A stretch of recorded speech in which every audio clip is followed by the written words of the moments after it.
Honorable members, the total revenue estimates for financial year 2013-2014 is 1 trillion and 27 billion, comprising of 961.3 billion of ordinary revenue and Kenya shilling 67 billion of appropriation in aid.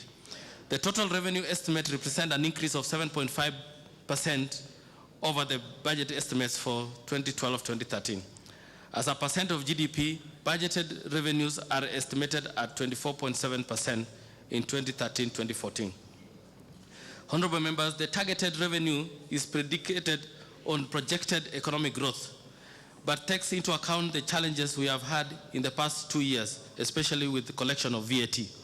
We therefore expect to scale up the ongoing reforms in tax policy and administrative measures to seal out loopholes and ensure sustainability in domestic revenue, the domestic resource mobilization. In addition, the estimates of revenue takes into account the new tax measures that I will outline later in this statement.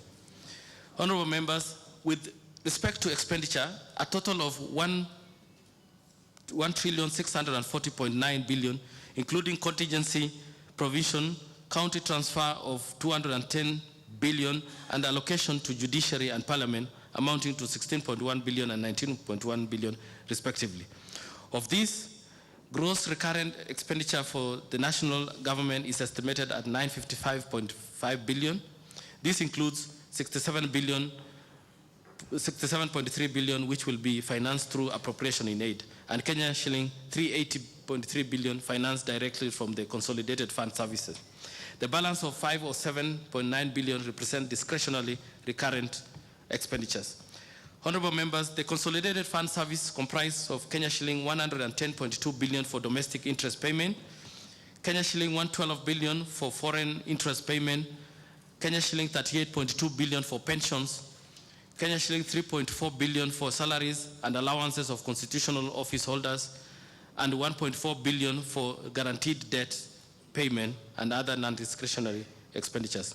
In addition, I expect to finance external redemptions amounting to 88.9 billion and domestic redemptions amounting to 127.3 billion. Honorable members, gross development expenditures for financial year 2013-14 is estimated at Kenya shilling 447.9 billion. Out of this amount, 201.1 billion will be financed through appropriation in aid, comprising of direct project financing of 59.9 billion in form of grants and 140.5 billion in form of loans, and Kenya shillings 4.8 billion in form of local appropriation in aid.